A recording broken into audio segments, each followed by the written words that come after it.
Live from our studios in New York City and San Francisco is First and Life with your hosts Corey Lucci and Steve Hoyam. We tackle talk with purpose. Hey, and welcome everybody to another episode of First in Life. My name is Steve Hoyam, your co-host, joined with Corey Lucci. What's up, partner? Hey, how's it going, man? I'm well.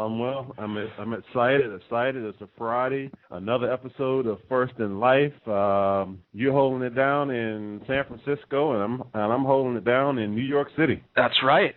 Holding it down, I am. And it's an amazing spring day. It's supposed to be 70 degrees today. The sun's out. It is not a cloud in the sky here in the city. It was foggy last night, but boy, the sun came out this morning. Well, I'm going to tell you right now, I can't say that it's 70, and I can't say that it's sunny. I can say that it's not raining, and for the most part, it's clear. I guess there are some clouds. It's a little grayish outside, but otherwise, thanks, Steve, for the nice 70 Bay Area weather. Yeah, I know you always appreciate that, so I wanted to give you that forecast update. Hey, I can live vicariously through you, so, yeah. keep it up. Well, speaking of First in Life and First in Life Fridays, today is, I am as excited as I've ever been about a show that we've done, and we've got a special guest today, and he'll be coming on, for those of you joining in, to be part of that interview with George Taliaferro. He will be coming on at probably around past the hour, so stay tuned. He's going to be coming on a little bit later, and we're excited to have him on, as many of you know. And gosh, there's a lot to talk about between now and then, so we wanted to get started. But you are listening to First in Life, and First in Life is really about a new perspective on life. And for Corey and I, it was a new perspective on life after football, and where do we go from here?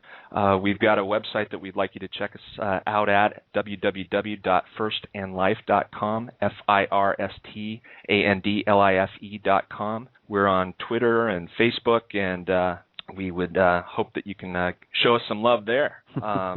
And many of you have, so we appreciate that. And First in Life, we're going to take a quick break, and we'll be back in a minute. You're listening to First and Life.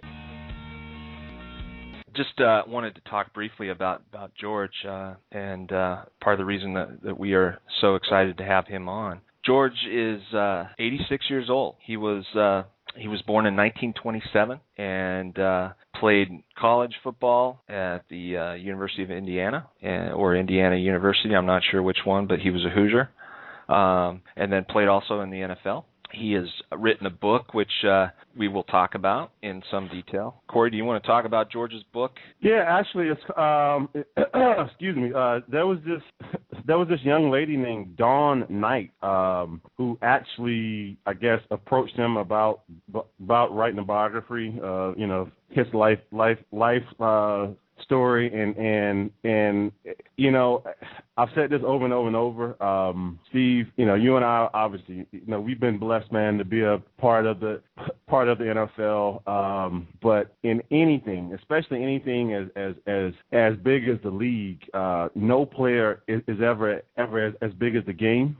But we all of the players, present, past, future, are what help to make up the game. And I just think we all, and I'm obviously talking from the NFLPA side, since I'm the president for New York and New Jersey. We all have to do a better job of actually telling our story, or telling our actual history, whether it be bad, good, indifferent. It is just that, history. And I can tell you now, folks, you're going to be in for a treat. George kept me laughing last year at the conference down in Florida. Him and his beautiful wife, who keeps him straight. But this guy, he's so sharp, and I told him this last year, and I think he thought I was actually kidding with him. I said, listening and just watching the two of you go around here, if I could find this piece, and if I could find that type of type of love, man, within my life, I would be happy. I would honestly be fulfilled and obviously grateful, because we hear this saying that, hey, you can look behind every great quote unquote man or good quote unquote man, then there has to be a hell of a woman. Well, bro, that's an understatement in the case with George. Right. So let's get him on, Steve. Yeah, without further ado, I want to just say, we are excited, and George told us yesterday that he felt his life was blessed. Well, we feel at First in Life that we're blessed to have him join us today, and without further ado, we're going to bring him on right now. Hey, here I am. Hello, George. Here I am. Mr. Taliaferro, how are you doing today? Yes, sir. So, how George, are you doing today? Listen, if it was anything better than this, I think God kept it for himself. I can't have it any better. So you're in Bloomington, Indiana, correct? At the age of 86 years and living the life of Cindy Lou and doing the things I know she do. Excellent. You think that isn't good? That's great, George. That sounds that's good not to me. just good. That's great, man. I was just sharing on the air that, and I mean this, if I could be as blessed as you are, and if I could find a woman to keep me in line and to keep me happy like you've had over the last, 40, 50-something years? 62 years, man. Excuse me. I'm sorry. 62 years. What a blessing. And if she had been the intellect that she later on developed to be, we would have been married 65 years, because she turned my first proposal down. I certainly couldn't understand that, but if you look in the dictionary, look up the word stalker, you'll see a picture of George Taliaferro, because I didn't allow her to get much out of earshot or sight. Well, at least you were persistent. Oh, yeah. Wow. Yeah. Oh, yeah. Knew what I was getting into and could not wait. That's wonderful. Hey, I'm so excited about today's show, and there's a lot of people that have tuned in to hear you and everything that you have to say. But I just have to say, there are so many questions. So let's try to start at the beginning. And you had mentioned yesterday about the dream that you had as an 8-year-old. So maybe if we could start there, and just if you could tell people what it was like when you were 8 years old and growing up, and what inspired you to want to play football. Oh, well, that's a very short story. Okay. At 8 years of age, Joe Louis was our idol for African-American kids. And so I wanted to be a boxer. And my mother and dad talked about it, and my dad was a man 5 feet 7 inches tall and about 150 pounds, very quiet but a very authoritarian kind of a person. And I said I wanted to be a boxer. My mother said, I can't tell you cannot box, but you won't live in this house. So that meant that boxing was out. So then I watched the older guys in my neighborhood in Gary, Indiana, playing football. So I said, well, I'm going to be a football player, and I'm going to grow up to be a professional football player, and I'm going to play for the Chicago Bears. Well, at that time, there were no African Americans playing professional football from 1933 until 1946. There were no African Americans. So what would make an 8-year-old kid dream that he was going to be a professional football player and in a league that did not permit African Americans to play? It was nothing but a dream. Wow. But I listened to my mother and father tell me every day 2 things. They loved me and that I had to be educated. Right. Wow. And when I got into high school and was able to play football, my dad let me know that a man was no better, no worse than his word. Never give your word unless you die in the attempt to fulfill it. And I said, I'm going to be the best football player that I can possibly be. And I trained myself, by myself, on an open field in Gary, Indiana, every single day until I got to high school. And, of course, my coaches gave me the benefit of their knowledge. My teammates assisted me in becoming the best football player that I could be. Wow. And I got to Indiana University and became the only 3 three-time All-American at Indiana University in its history, including today.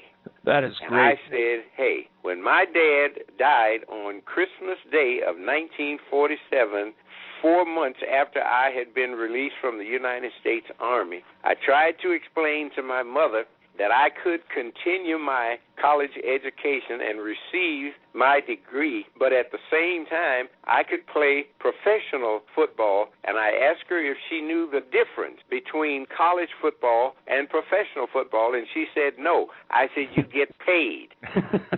You get paid when you play professional football, and with all of the information we are able to gather, I am a worthy candidate to go into professional football. And lo and behold, I signed a contract to play with the Los Angeles Dons in the All-American Football Conference that started in 1946 and terminated in 1950. Wow. And as I was practicing with several professional football players in Chicago, a friend of mine came into the restaurant with a newspaper behind his back, and he said, guess who was drafted by the Chicago Bears? Well, there were 7 African Americans and I think 3 white football players. And all of us started to name the outstanding white football players in the country in the year 1949. And he pulls this paper from behind his back, and in big 3-inch letters across the sports page of the Chicago Daily News was Taliaferro drafted by Bears. Well, I'd already signed a contract to play in the All-American Football Conference. And when I got home, I told my mother, I said, Ma, look at this. Look at this. We have it made. I can send the Los Angeles Dons the $4,000 check that they sent me to sign a contract, tear up the contract, and I can play for the Chicago Bears. And my mother reminded me that I had given my word to the Los Angeles Dons. I never spoke to anybody in the Bear organization until 1956, the year that I was, at the end of 1955. I played for the Philadelphia Eagles and was released. And I had indicated that I would never play professional football again if I was once released, because that was an indication to me and to the league that I did not have the skills to warrant being in the National Football League. And I retired. But Mr. Halas asked me if I would play one more year because he wanted me to play on the Chicago Bears. I reneged at that and never had that opportunity to play for the Chicago Bears. Wow. So that's my story. But you had 2, that boyhood dream of playing for the Chicago Bears, and you had 2 opportunities to play for them, and yet you turned them down for your reasons, which you had. That is just amazing. What was it like when you told your parents and other people about this dream? What did they say? I had made a promise through the signing of the contract.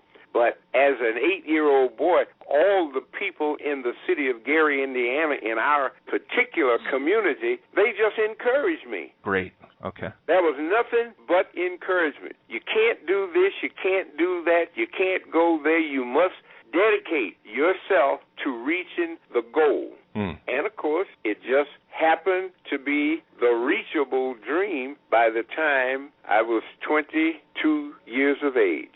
Well, that's powerful, because I can relate to being an 8-year-old boy and wanting to play football. And I grew up in Montana, and there wasn't a lot of kids around that I could play football with sometimes. So I would be out there training on the field by myself and using the trees. And that's exactly what I did, by myself.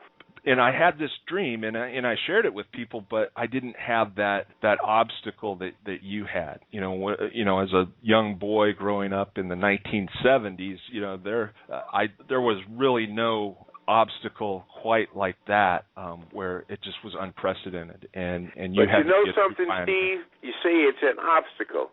It might be if you permitted to enter your life on a negative beat. Wow. That was encouragement to me. I said I was going to be the the best football player ever, not the best black football player or African American or colored, but the best. And so I dedicated my life to learning every